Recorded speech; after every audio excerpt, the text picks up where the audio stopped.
शादी को कुछ ही दिन हुआ था और आज कामवाली भी नहीं आई, इसलिए अमीशा बर्तन धोने लगी। धोते धोते उसके हाथ से कांच का कप नीचे गिरकर टूट गया। तब टूटते ही वह डरने लगी कि उसकी सास अब बातें सुनाएगी। आवाज से सास दौड़ती आई और बोली, बेटी क्या हुआ? अमीशा बोली, माँ पता नहीं ध्यान रखते हुए भी कैसे मेरे हाथ से कप नीचे गिर गया। सास बोली, बेटी चिंता न कर, कप ही तो फूटा है, तुम्हें चोट तो नहीं आई और भले ही इसके कितने टुकड़े ही न हो जाए पर मेरी बेटी के दिल के टुकड़े न हो। मेरी बहू से महंगा है क्या यह कप? और हाँ, तुझे अभी यह सब करने की क्या जरूरत है? मेहंदी भी नहीं उतरी अभी तेरे हाथों से। अभी तुम मेरे बेटे के साथ ज्यादा से ज्यादा समय बिताओ और एक दूसरे को समझो। सास ने अपनी बेटी को बुलाया और कहा, कर अपने भावी ख्याल रखो, अभी इस घर में नई नई आई है। कहा, हाँ माँ। सास फिर बहू से बोली, शुरू में तुम मुझे अपनी माँ ही समझना, मुझे भी तुम्हारा दिल जितना है। सास बनकर नहीं माँ बनकर। देखते देखते अमीशा के आंखों में खुशी के आंसू आ गए और सास के पैरों में गिरकर बोली, मैंने एक माँ छोड़ी तो दूसरी नहीं माँ पाई, बल्कि आप मेरे माँ से भी ज्यादा ममता मेरे लिए रखती हो। यदि घर में यह कप टूट जाता तो माँ भी दो बात कहे बिना नहीं रहती। रात को अमीशा की नींद ही उड़ गई। रह रहकर शाम की घटना याद आ रही थी। सास के बारे में उसकी जो सोच थी उसकी विपरीत सास का व्यवहार पाया। उसका भी कसूर नहीं था ऐसा सोचना, क्योंकि उसने लोगों के मुंह से बुरी सास के बारे में ही सुना था। अमीशा अपने अतीत में खो गई। उसे फिर याद आया कि कुछ साल पहले उसके एकलौते भाई की शादी हुई थी। मेहंदी का रंग उतरने से पहले ही माँ ने भाभी पर काम की पूरी जिम्मेदारी डाल दी और अपने ही नियम कानून के हिसाब से भाभी को चलने के लिए मजबूर कर दिया। माँ ने भाभी को घर में एडजस्ट होने में जरा भी वक्त नहीं दिया। भैया भाभी को बाहर ले जाते तो माँ का मुंह फूल जाता और कहती कि हर समय भाभी को साथ ले जाने की क्या जरूरत है। कभी भी भाभी को खुली हंसी हंसते नहीं दिखा। समय के साथ भाभी ने सहना छोड़ दिया फिर और घर में हर रोज झगड़ा होने लगा। एक दिन भाभी के हाथ से कांच का गिलास गिरकर टूट गया। माँ चिल्लाने लगी कि कितनी कीमती गिलास टूट दिया। किसी न किसी बात पर वह भाभी पर चिल्लाती। भाभी भी गुस्से से बोल देती थी कि माँ मैं तो बैठी खाती हूँ, आप तो खड़ी खड़ी खाते हैं।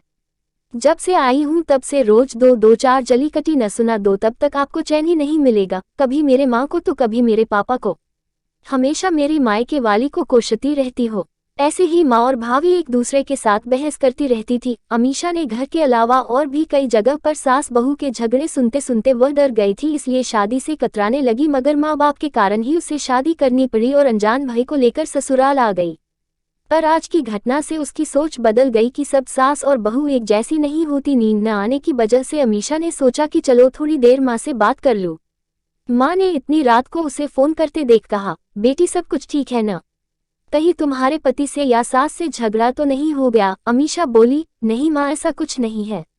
मालूम है माँ, आज मेरे हाथ से कांच का गिलास नीचे गिर गया तभी सास आ गई। मेरे आगे बोलते ही मेरे सास ने बोलना शुरू कर दिया। बेटा फिर तेरे सास के चिल्लाने पर तूने अच्छा सा जवाब दे दिया ना? हाँ बेटा, कभी भी दबकर नहीं रहना।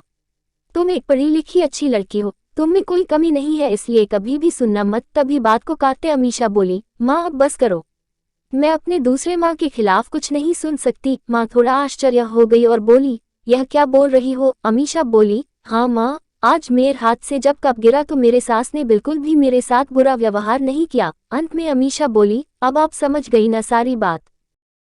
माँ एक और बात कहनी थी, आप बुरा तो नहीं मानोगे? उसकी माँ बोली, हाँ बोल बेटा। अमीशा बोली, माँ काश आप भी मेरी नई माँ की तरह भाभी के साथ व्यवहार करती तो शायद भैया और भाभी अलग घर में नहीं रहते। अपनी बेटी की यह सब बातें सुनकर उसे एहसास हुआ कि उसने अपने बहू के साथ गलत व्यवहार किया था। उसकी बेटी ने उसकी आंखें खोल दी। अमीशा उससे पहले कुछ बोलती तभी उसकी माँ बोली, अमीशा अब जब तू यहाँ आएगी तो पूरे परिवार को एक साथ पाएगी। अब फोन रख, मुझे बेटे और बहू की स्वागत की तैयारी करनी है। शादी के बाद नई जिंदगी की शुरुआत में अगर आज सास समझदारी से काम नहीं लेती, अपनापन नहीं जताती तो शायद शुरुआत की नींव ही कमजोर होने से पूरी जिंदगी आपस में दरार पड़ जाती है।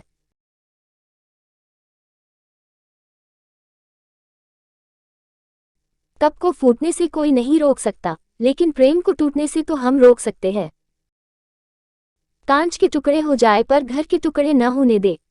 अपने घर में प्रेम का वातावरण बनाए रखिए, एक दूसरे को समझे, एक दूसरे की इज्जत करे तो घर स्वर्ग बन जाएगा। घर नर्क से स्वर्ग में बदल सकता है यदि बहू सास को मां मान ले और सास बहू को बेटी मान ले।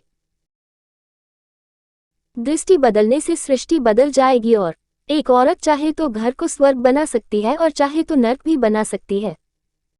स्टोरी अच्छी लगी तो लाइक शेयर करें एंड कमेंट बॉक्स में बताना बिल्कुल मत भूलिएगा कि हमारी स्टोरी कैसी लगी। ऐसी प्यारी स्टोरीज देखने के लिए हमारे चैनल सब्सक्राइब कर लीजिए। तो मिलते हैं नेक्स्ट वीडियो में, तब तक के लिए गुड बाय। एंड तक देखने के लिए थैंक यू सो मच।